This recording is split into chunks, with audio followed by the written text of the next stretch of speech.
taught.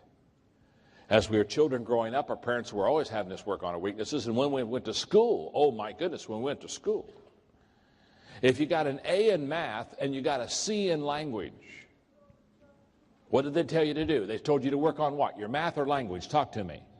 Language, they'd say, oh my goodness, you got a C in language. Get that C up. Get that grade up. Get that grade up. How many of you ever had somebody to tell you to work on one of your weaker subjects in school? Come on, raise your hands. Let's go on. That's it. Look around you. Make sure. Okay, we all did. Well, work on your weaknesses. Oh, get that C. Can I tell you something? If you got an A in math and you got a C in language, don't work on your language. You know, get on your knees and thank God you got a C.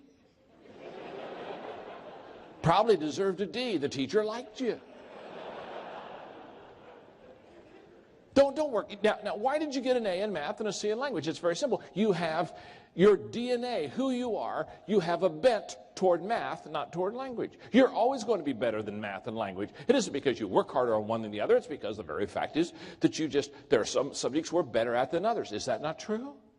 Now, what I'm saying to you is don't work on your weaknesses, and here's why. You ought to be up here where I am watching you right now during this lecture. Disbelief is all over your face. Some of you are going to leave here and go straight to a therapist. Let's say that, well, let's put it this way. Let's say from a 1 to a 10, I'm a 2 in something. Now 2 isn't very good. Okay, 2's very weak, okay? For example, I love music. That's the good news. The bad news is I can't sing. And so therefore, if I looked at you and said, I am going to be a great opera singer. Well, now, can I tell you something? I can have a heart to learn. I can go hire tutors, and I can go take music appreciation. I can take voice lessons. But can I tell you something? 2 or 3 years from now, I'm not going to go from a 2 to a 10. I'm going to go from a 2 to a 2.1. Listen carefully.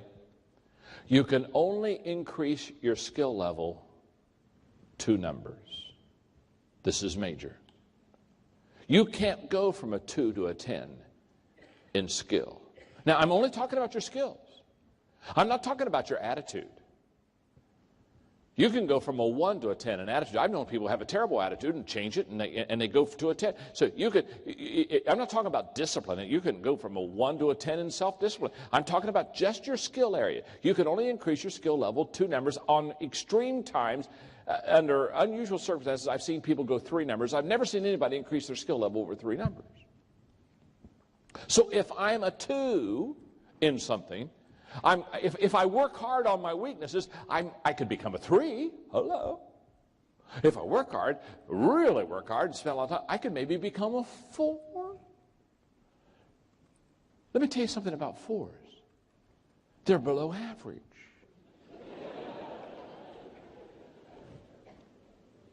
And let me tell you something else. People don't pay for average. So why is everybody in love with it? People don't pay for average. I don't pay for average. You don't pay for average. Certainly you don't go to your spouse, if you've worked hard all day, certainly you don't go to your spouse and say, sweetheart, we've worked really hard today. We're kind of tired. I'll tell you what, let's do. This would be fun. Let's go to an average restaurant. Oh, boy. Do you think in KL we could find an average restaurant? Wouldn't it be something if we could go to an average restaurant tonight and have some average food? Oh, yes. Oh, let's do it. Let's do it. So you don't get in your car and drive down the street looking for the average restaurant. Finally you think, oh, I think that one's average. Nobody's there. And you pull in the average restaurant, you pull up right by the door. You get a park by the door at average restaurants. And you go in, and the hostess is there to seat you, and she gets ready to take you to a seat. Oh, excuse me, before you take us to a seat. Do you have an average table? Now, I know. That one table there, it's got the big mirror, or big glass window out there, and you overlook the water, and oh my, that's really awesome, and we don't want that table. No. We like to have an average table. Do you have a table where nobody sat today? And when she escorts you to the average table, you don't sit down and say, excuse me, one more favor. Thank you. First of all, thank you for the average table. This is really average. Thank you. So, oh, yes. Do you have an average waiter? Now, we don't want your best waiter. No. Oh, we don't want one of those waiters that comes and takes the order without writing anything down and memorizes the order and memorizes our name and is prompt and brings us our food on time. No. Do you have a waiter that will come and take the order and then mess it up when they take it to the kitchen and bring the wrong food out and say, excuse me, it'll be another 45 minutes. Can we have one of those, waiter? And when the average waiter comes to the average table at the average restaurant, you don't look at them and they start to tell you what their specialty is. And you say, no, you don't understand. We don't want to know what you're good at. No. Do you have any average food back there? Let me ask you it this way. Do you have any food back there that nobody's ordered today? No, you don't go to an average table at an average restaurant, ask for an average waiter and get average food, and walk out of there an hour and a half later and say, wow, we got to do this again. No. People don't pay for average. But if you work on your weaknesses, listen to me carefully, if you work on your weaknesses, you will at best become average. You will never distinguish yourself. You will never set yourself apart. You will never become a person of excellence. You'll never have people standing in line to see you, to hear you, to buy something from you. You'll never have anybody drive by your store, drive by someone else's store to get to your store. You see, if you're average, you're just average. And average people will not be successful. They will not help a lot of people, and they will not make a lot. Average is average. And if you work on your weaknesses, you are going to be average all of your life. But let's just turn it around for a second. Let's say from a 1 to a 10, let's say you're a 7. You're already above average. You're already a little bit of, this is in your strength zone. This is what you're good at. This is what you do that gives you a good, let's say you're a 7. Now, let me tell you something. If you're a 7 and you start getting a tutor, or you get a mentor, or you get somebody around you, you could go to be an 8. And, if you go to a Maxwell seminar, you could become a 9.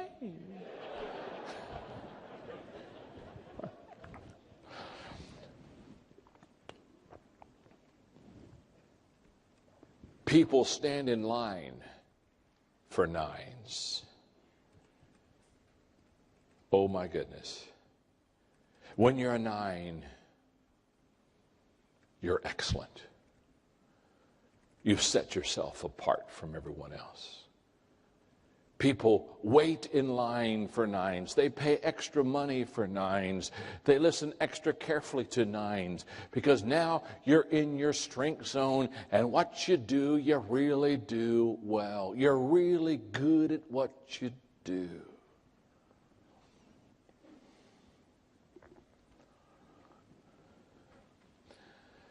I was speaking to a couple hundred presidents. This was another, I told you earlier about a CEO day, and I was telling those CEOs to work on to go back and tell people what they're not good at. Well, this was another President's Day with another group of presidents of companies, and I was teaching them all during the day through this whole process, and I was telling them to quit working on their weaknesses, but I was also telling them to not let their people work on their weaknesses.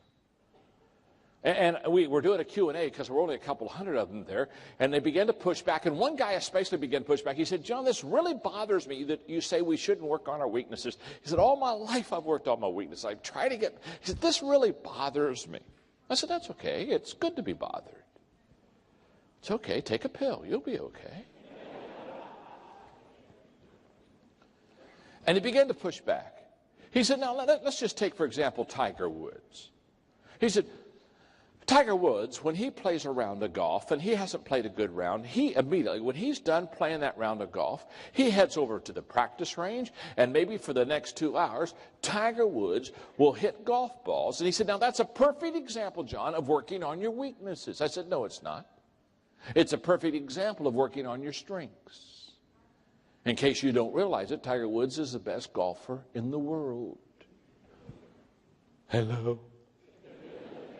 When he's working on his golf swing, he's working in his strength zone.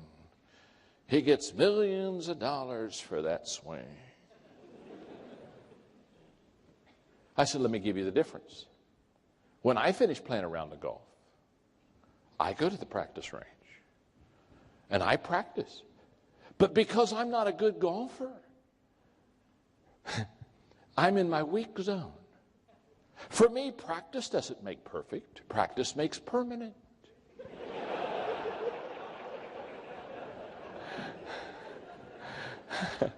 The more I practice on my weakness, the more I consistently am bad. I've got those bad swings perfected after a while. I could do that bad swing every time. You say, he is the most consistent bad swinger I've ever seen in my life. That ball every time just goes right. It's not a slice, it's a boomerang. It comes right back to him. In fact, I was playing golf with a guy one time, and he was a good golfer, and I'm not a good golfer, and I'm sitting there, and I'm saying, oh, talk to me, talk to me, talk to me. What's wrong with my swing? And he looked at me. He really encouraged me. He said, I've been watching you for a couple of holes. And he said, I think you've only got one problem. I thought, oh, this is good. I can fix one problem. Hello? I said, what is it? Come on, talk to me. What's my problem? He says, you're too close to the ball after you hit it.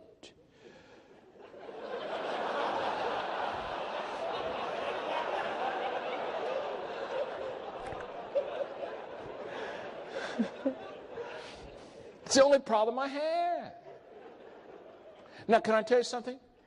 I could go to the golf course every day, take lessons every day, and never make a living out of playing golf. It's my weakness. In fact, when I play golf with guys and they're not very good, they get real frustrated. I say, oh, don't get frustrated. You could be doing this for a living. Yeah, relax, enjoy yourself. One of my favorite golf stories, now they're all in golf, one of my favorite golf stories is these two guys that get up to the tee and they're not any good in golf at all. They're terrible golfers. I mean, they're terrible. I mean, they're really terrible golfers. I mean, in their golf bags, they have things like a weed eater. So when they get in the weeds, they can chop them down so they can find their ball.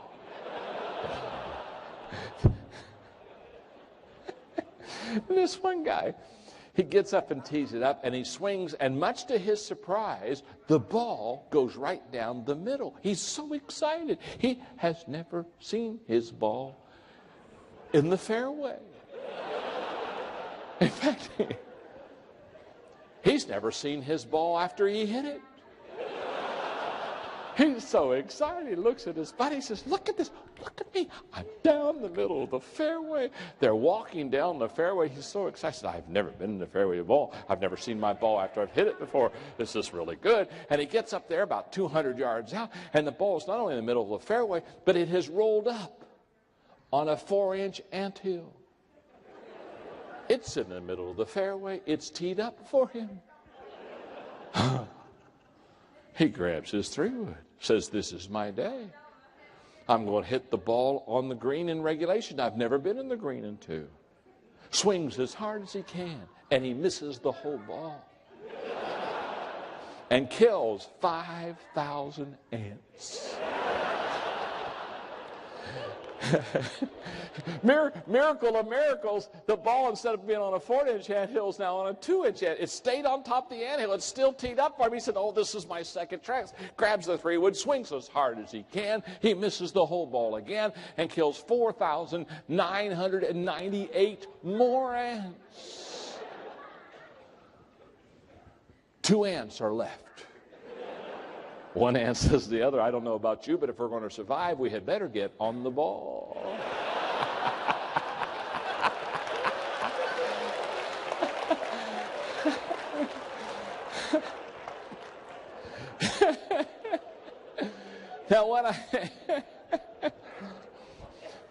Now what I've discovered is that people that are successful, they get into their strength zone. They start at something they're already decent at, and they get much better.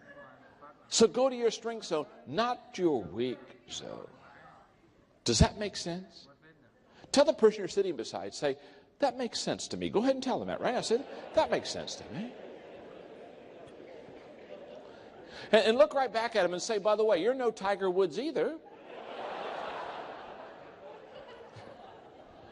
Now, what I've discovered is people, now watch this, watch this. People that are highly successful have found their strength zone. And every day, remember I said that earlier this morning, the secret of your success is determined by your daily agenda. Every day, these people are in their sweet spot. Every day, they're doing what they do well. I'm known for speaking and communicating. I'm not known for singing. Not one of you came to this seminar today and said, boy, what I really hope is John Maxwell breaks forth in song today. Wouldn't it be something if he'd start singing any time now? No, you don't want to hear me sing. I'm not any good. You didn't pay to hear me sing. No. I'd have to pay you to hear me sing.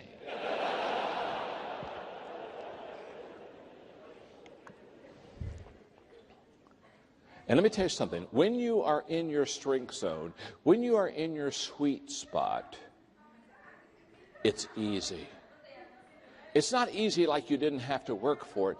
But you see, when I'm here talking to you today, I'm as relaxed if I were over in the corner talking to you one-on-one. I'm not nervous. I'm not kind of tense or anything like that. I'm just here drinking my water and eating my cough drops and talking to you because we're friends. We've been doing this all day together. And one of the things I've discovered is that when you're in your strength zone, you wonder why everybody else can't do it as well as you can. You just sit there and you say, my goodness, this is easy. It's because it's in your strength zone. Find your sweet spot. Find it and stay there. For example, communication is one of my strengths, and my wife Margaret, once in a while, some group will ask her to, because of they'll say, boy, you know, if your husband speaks, you probably speak. And they'll say, would you come and speak at our banquet? And every once in a while, Margaret does something stupid and says yes. And I hate it when she says yes. You know why I hate it when she says yes? Because I know what she's going to do. She's going to come to me and say, John, I got to go speak for this banquet. And then she's going to ask me, first thing she's going to ask me, what should I say? Can I tell you something? If you don't know what to say, it's not your strength zone. And I look at her and I say, oh, Margaret, honey, that's not that complicated. And, well, she'll say, give me a subject, give me a subject. What should I talk on? What should I talk on? I said, well, why don't you wait till you get there? What do you mean? What do you mean? Wait till I get there? I said, well, you know, they're going to have a banquet, and there are people are going to go before you, and they're going to say things, and just kind of listen to what they say and teach principles off of what they say. Just kind of hang loose until you get done, and then until they're all done, then get up and speak. She hates that answer. Why? It's not her strength zone. Now, I'm not picking on her, because my wife is incredible in decorating. She is unbelievable. Colors, fabric. You ought to see our house. You ought to pay for our house.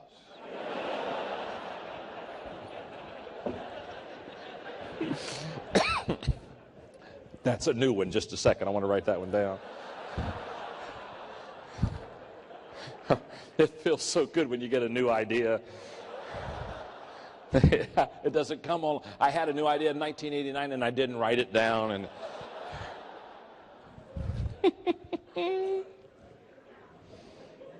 oh, it's incredible. She colors. I mean, I'm not colorblind, but I'm worthless. I mean, I can't figure out what matches. I have been known to go in my closet at the house and stand there for 15 minutes trying to figure out what to wear. I'm just kind of, yeah. And finally Margaret said, John, are you in the closet again? She comes and I'm just staring. I got little slobbers coming down my face. And she'll say, oh, here, I'll get it for you. So the first thing she does is she makes me get out of the closet, which is very humiliating. So now I'm standing out in the hallway, and she says, okay, what are you going to do? And I said, well, I'm going to go speak I'm going to speak at a conference day at Kale. So she pulls off the stuff, and she gives it to me, and says, here, now, wear this. You'll look good. So I think, thank you, babe, thank you. Now, what I do, because I'm not good at this, I'm smart. It's like if she picks out like a sweater and slacks for me, a lot of times when I'm done, I'll put them back on the same hanger.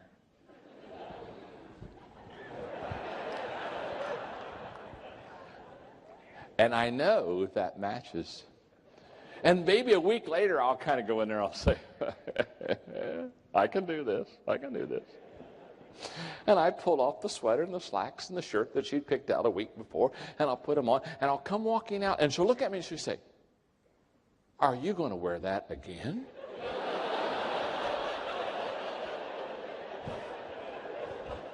Kind of thought I would. Oh, she said, John, don't do that. You wore that last week. People will see you that. No. And she goes in and she'll switch sweaters on me or switch slacks on me. And she does what she calls mixes and matches, which is another word to say that she likes to keep me in a constant state of confusion. Because I can't figure it out. Now she's mixing and matching, and I'm all mixed up, and I can't match anything. And once in a while, I'll have to get up real early for appointments. And so I'll get in the closet and I'll think, well, I forgot, because usually at night she fixes it out for me next morning. And I'll say, I forgot to ask her, so I don't want to wake her up. So I'll go in and I'll pick out my own outfit. And then I'll come back maybe in the middle of the day, and I'll walk in the house and she'll look at me. And she'll look at me and say, John, did you wear that? And I'll look at her and say, no, honey, this is a mirage. I'm buck naked in front of you. Did I wear that? Of course I wore that. I mean, it's on me. That's a hint that I wore that. And then the next question, she'll look at me and she'll say, who saw you? I'll say, well, I was on CNN this morning. Now, you see, she's amazed. She's amazed that I can't pick out my clothes. I'm amazed that she can't speak.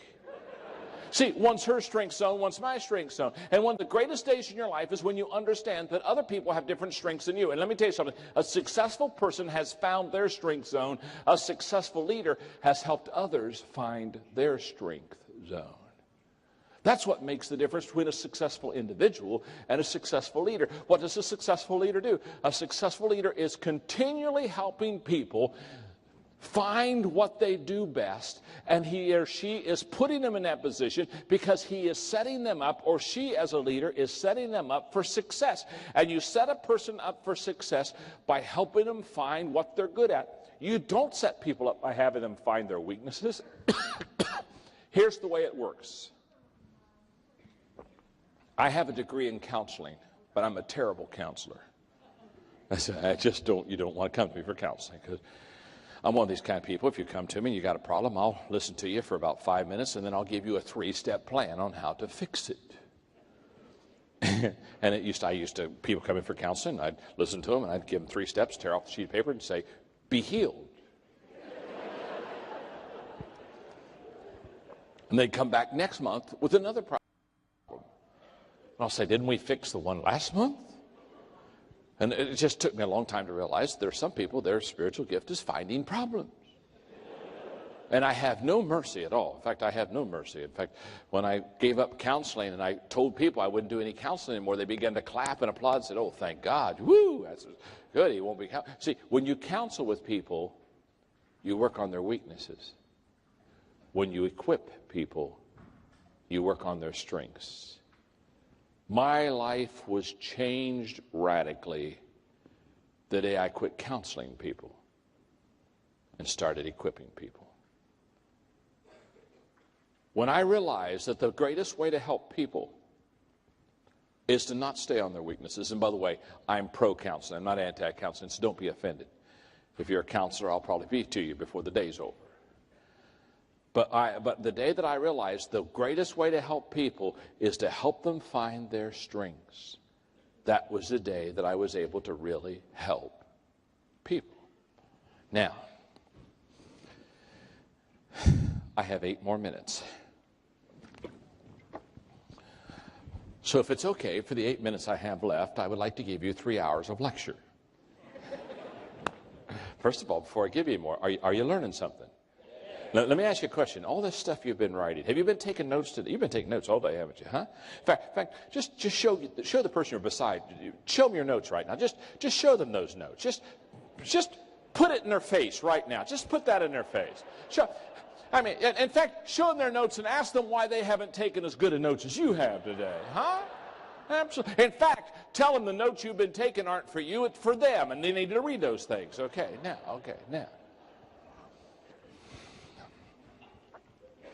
And what I want you to do is not only take notes, I want you to do something with it. Isn't that true? Okay, in other words, start applying this stuff. So let me make a couple of leadership statements. These are mainly from my 21 Irrefutable Laws of Leadership. I want to make two. I'm going to make I want to just teach 2 leadership laws, and then I'm done. Well, no, I'm not really done. When I'm done here, I'll go out to that book then, and if you bought books and you haven't had them signed yet, I'll sign until you get your book signed, okay? Is that fair enough? Okay, here we go. The reason I have such a passion to teach people how to lead, and the reason that I travel internationally and do all this stuff, is not because I need a job or because I want to get on a plane or I need to see another country. It's because I know what happens when a person learns to lead. And in the 21 Irrefutable Laws of Leadership, the first law of leadership is the law of the lid, L-I-D. And the law of the lid says that your leadership level will determine your success. In other words, how well you lead will determine how successful you become. Now, after you finish writing that down, I'm going to visually take a moment and I'm going to just explain that to you. In fact, that's one of the reasons why I'm so excited about what the organization is that brought us here. And again, I want to share with you, if you want to learn leadership, go to them for corporate training. They'll sit down and they'll teach these principles. Now watch this principle. This is huge. This is a visual. If this left hand represents how well John Maxwell leads and this right hand represents my business, here's what I know about my business. My business will grow up to, but not go any higher than the lid of my leadership. In fact, my leadership ability will put a lid upon my potential and upon my success. I cannot grow my organization better or bigger than I can lead. Oh my goodness. In the history of mankind, no company, no business has ever kept growing beyond the level of its leaders and just kept flourishing and kept being successful when the leaders were down here. No. Leadership is always the lid on the growth of your company. Leadership is always the lid in the success of your life. And what I am basically is I am a lid lifter.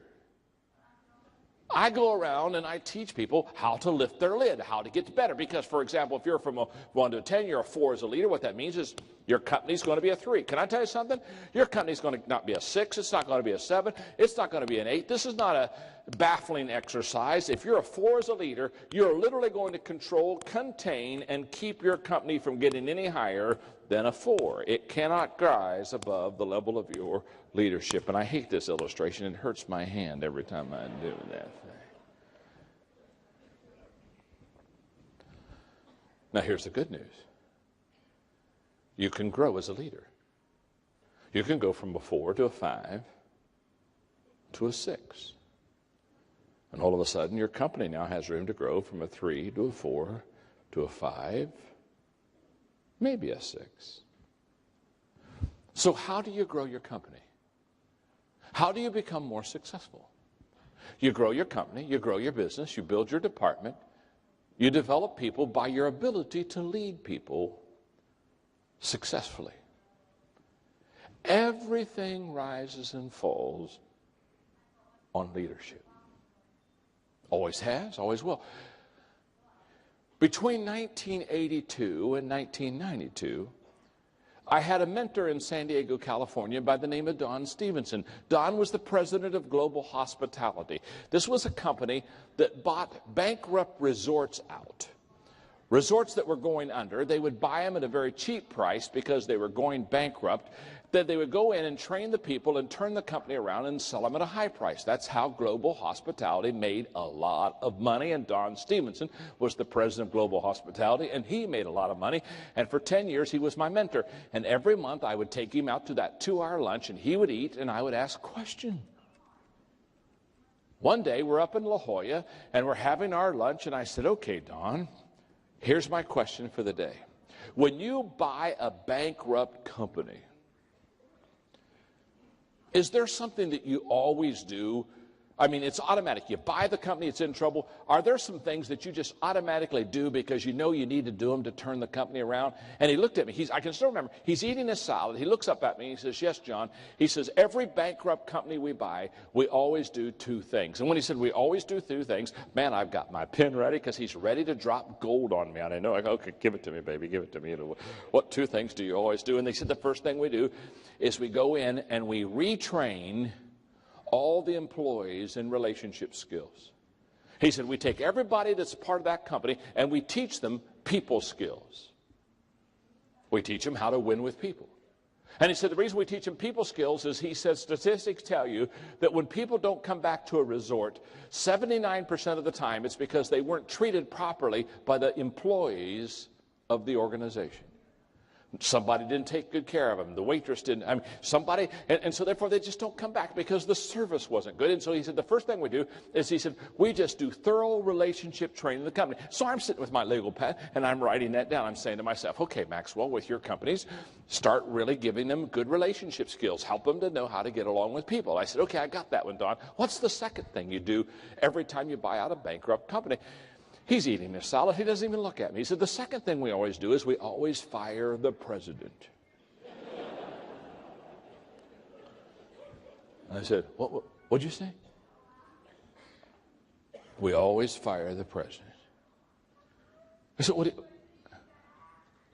do you mean you always fire the president? He's not looking up. He's just eating his salad. He said, John, I've told you, we always fire the president.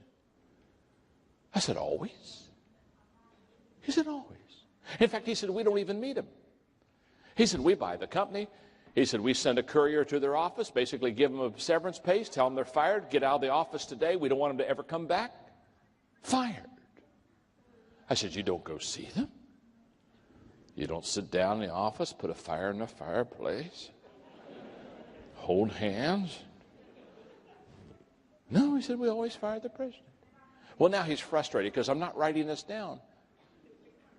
And he just stops eating his salad, leans forward to the table, and he looks at me and says, John, if the president was good, the company wouldn't be going bankrupt. Okay. Always fire the president. What was he saying? It's very simple. He's saying everything rises and falls on leadership. He was saying the law of the lid tells you how big your company is going to become is not how much money you have. It is not what your location is. It's how good of leaders you have in your organization. That's why the best leaders have more than one good leader. They have several good leaders. In fact, they have a leadership culture in that organization. It's called the law of the lid. One more law, and I close with this. The law of process. The law of process says leaders develop daily, not in a day. In other words, if you want to be a great leader, it takes time. It's a process. You don't become a leader because you came to this conference today. You don't become a leader after you've read one leadership book. You don't become a leader when you just hang with a leader for a weekend. No, it's a process. It takes time. What I have discovered is many people, they want to become what I call instant leaders. Do you have microwaves in Malaysia? Do you have, let me ask you, do you have crock pots? Oh, okay. You see what I've discovered? In the States, this isn't a problem in Malaysia. This is a problem in the States. This isn't your problem. In the States, we try to microwave leaders. Yeah, we grab them. We say, I want you to be a leader. And we stick them in the microwave and push a couple buttons and pull them out and say, "You're a leader?" No, they're not a leader. They've been microwaved. That's why we have so many Pop-Tart leaders.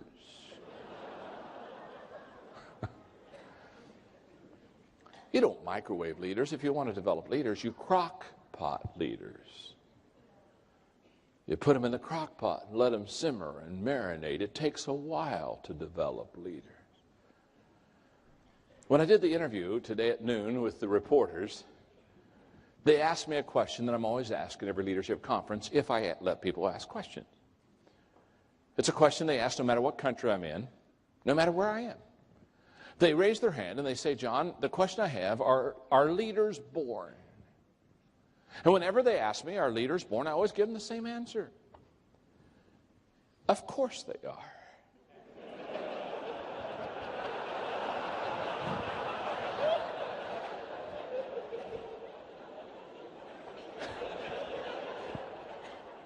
Think about that question. I've never met an unborn leader. Don't particularly want to either. Thank you very much. You see, when they ask me, "Are leaders born?" what they're really asking are, there some people they got it, and some people when they're born they don't got it, and if you got it, you go to the front of the line. I guess if you don't got it, you get in the back of the line and hope there's a drinking fountain at the end of the line. Now, there are people without any question that have leadership leanings, just like I taught you about the math and the language. No question about that. But what I have discovered and what I taught in my book, Developing the Leader Within You, and the book, Developing the Leaders Around You, is you can train and teach people how to be a leader. So I close with this statement and this story. There were some tourists in an old European village. I mean, it was an old village. Nostalgia. And the tourists were just looking at the buildings and thinking about the history and thinking about all the people who have over the centuries lived in that village. And one of the tourists saw an old man sitting at a bench, and so he went over and sat beside him and said, "Have you lived here?" And the old man said, "Yeah." He said, "I've lived here all my life." Oh, he said, "Good. I have a question to ask you." What's the question? Have any great men been born here? And the old man said, "No, only babies."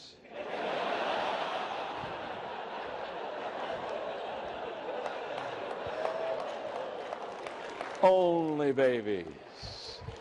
And when they asked me about Malaysia and asked me why I went there, and they said, "Well, are there great men and women being born in Malaysia?" I said, No, just babies. But babies who have tremendous potential. Because as I look at you and I've talked to you today, seldom have I talked to people that I felt had greater potential to be great leaders than the people in this room. But it's a process. Pay the price. Be patient. Stay away from the microwave. And become the leader that you can become. It's best for your country. It's best for your business. It's best for your community. And it's best for your family. I hope you've learned something, because I've had a wonderful time talking to you today. Thank you very much.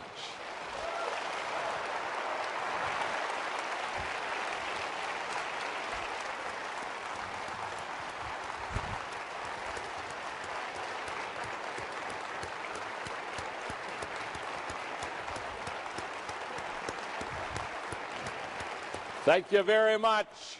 Roger's going to come. You've been wonderful. He's going to close it. I'm going to go out there and sign some books. Blessings. I hope to come back. If I come back, will you?